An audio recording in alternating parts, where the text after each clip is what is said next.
Halo teman-teman semuanya, kenalin aku Sukma Jenny dari Universitas Airlangga, dan di sini nanti aku akan ngajak teman-teman semuanya untuk sharing, untuk berdiskusi, apalagi di kolom komentar kita nanti bakal saling menanggapi seperti itu kan ya. Karena kolom komentar nanti akan terbuka untuk teman-teman semuanya. Dan kita di sini akan berdiskusi tentang pandemi COVID-19. Nah, kita tahu sendiri bahwa pandemi COVID-19 di Indonesia ini sering mengeskalasi seperti itu. Dan berikut merupakan datanya. Nah, dari data tersebut, pemerintah itu tidak tinggal diam. Pemerintah telah memberikan berbagai tindakan, baik preventif maupun represif. Kita lihat sendiri ada preventifnya, yaitu PSBB, work from home, kemudian ada juga belajar di rumah dan lain sebagainya. Represifnya apa? Represifnya yaitu adanya pengalihan nih dari awalnya Wisma Atlet menuju suatu tempat untuk karantina pasien COVID-19. Nah, dari situ pemerintah juga memberikan tindakan represif preventif, yaitu vaksinasi. Vaksinasi ini apa sih? Vaksinasi sederhananya yaitu upaya untuk memberikan kekebalan tubuh kepada manusia melalui pemasukan antigen ke dalam tubuh manusia itu sendiri. Nah, vaksinasi ini merupakan suatu hal yang dideklarasikan sebagai vaksin yang halal dan aman, tetapi masih ada masyarakat yang menolak, dan kita akan diskusi lebih jauh tentang hal itu. Sebenarnya ini merupakan salah satu bentuk bela negara loh. Ketika kita mengadakan diskusi, ketika kita mengadakan sosialisasi, selama ini kita melihat bahwa bela negara itu identik dengan kekuatan militer atau fisik, tetapi sebenarnya tidak. Salah satu unsur bela negara yaitu pengabdian sesuai profesi, dan sebagai mahasiswa kita harus aktif untuk berkontribusi melalui jalan-jalan yang kita bisa, yaitu ini sosialisasi melalui YouTube, melalui siniar. Yang penting itu merupakan suatu hal yang positif dan bermanfaat. Nah, kembali lagi dari apa yang telah saya sampaikan tadi, sebenarnya vaksin-vaksin yang disebar di Indonesia itu apa aja sih? Kita lihat datanya. Nah, dari data itu kita menuju topik produk legislatif. Pemerintah DKI Jakarta melalui Perda Nomor 2 tahun 2020 menyatakan bahwa adanya denda sebesar 5 juta rupiah bagi penolak vaksinasi. Dan di sini kita akan bahas lebih lanjut, apakah peraturan ini efektif, apakah vaksinasi merupakan hak atau kewajiban. Tapi saya tidak akan membahas ini sendirian karena ditemani oleh rekan saya, yaitu Alfatania Sekar melalui Siniar. Kita akan mendengarkan siniar saya bersama Alfatania Sekar. Kemudian kenapa saya berkolaborasi? Karena ini merupakan suatu implementasi dari programnya Mas Menteri, yaitu Merdeka Belajar. Kita akan berkolaborasi dan berkontribusi untuk sosialisasi ini. Kita akan dengarkan cuplikan dari podcast yang telah saya buat. Dan kenapa harus podcast? Karena kita sendiri melihat bahwa siniar atau podcast trennya sedang naik gitu ya akhir-akhir ini. Dan kita ingin tujuannya yaitu menjangkau audiens yang lebih banyak dan lebih luas. Oke, langsung kita dengarkan aja podcastnya.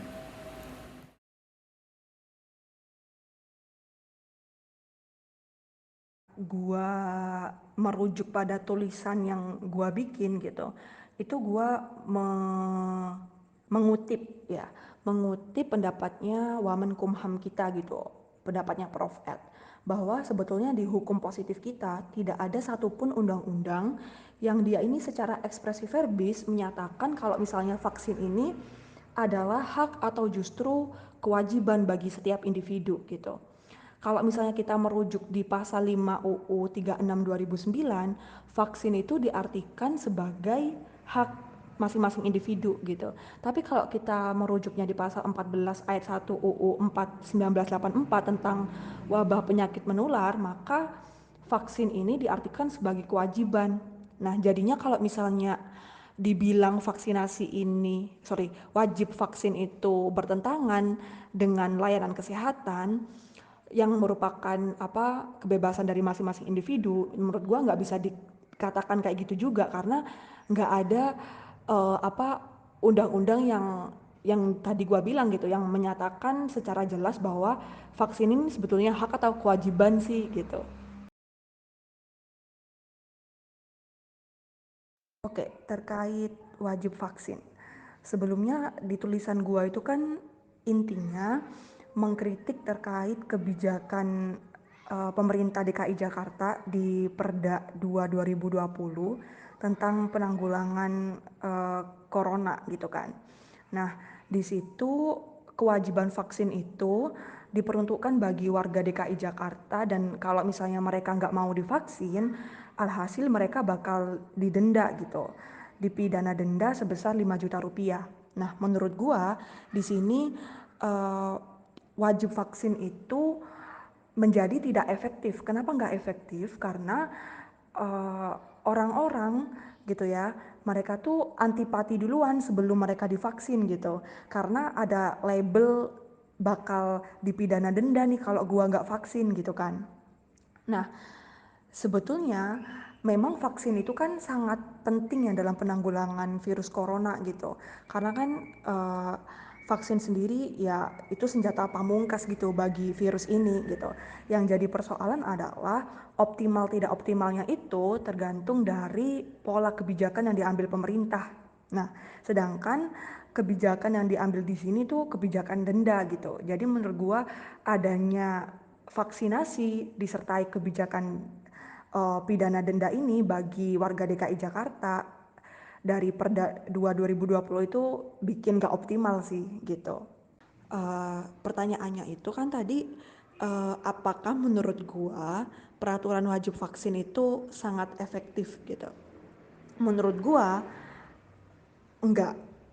Nah, kenapa enggaknya itu salah satunya karena gini, wajib vaksin atau sebetulnya vaksinasi itu kan memang dia sangat penting gitu ya untuk memberikan imunitas bagi kita terkait virus corona gitu. Tapi kalau misalnya akar dari permasalahan corona itu sendiri tidak diatasi atau tidak diselesaikan problemnya, maka ya vaksinasi pun tidak membantu banyak gitu. Nah, sebetulnya pernyataan ini gua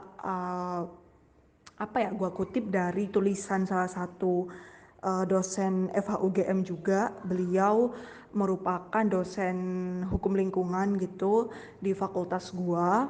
Namanya Mas Igam gitu. Kita sering panggilnya Mas Igam. Nah, di tulisan beliau itu bilang bahwa uh, kebijakan pemerintah saat ini itu sebetulnya tidak bisa 100% gitu untuk mengatasi virus corona di Indonesia gitu, sampai pemerintah itu mengatasinya dari akarnya gitu, bahwa kan penyakit corona ini kan atau wabah virus corona ini berasal dari zoonosis gitu kan. Jadi penyakit yang diderita oleh hewan kemudian dipindah alihkan ke manusia ketika manusia mengkonsumsi hewan tersebut gitu. Nah, hal ini kan ada hubungan eratnya juga dengan kerusakan lingkungan di mana habitat satwa itu rusak gitu ya, sehingga satwa mudah ditangkap kemudian diperjualbelikan secara ilegal. Nah, jadi siklusnya kayak gitu kenapa corona itu ada. Nah, kalau misalnya siklus zoonosis ini nggak dihentikan, nggak diatasi oleh pihak yang berwenang gitu, dalam hal ini adalah pemerintah, karena kan pemerintah yang kasih izin gitu kan, pemerintah yang punya wewenang untuk membuat kebijakan bagi para uh, apa pedagang atau orang-orang yang memperdagangkan satwa liar ini gitu, yang menjadi intermediate host dari coronavirus gitu. Jadinya menurut gua dengan intinya ya, dengan adanya kewajiban vaksinasi itu nggak bisa dikatakan sangat efektif dalam penanganan virus corona. Thank you.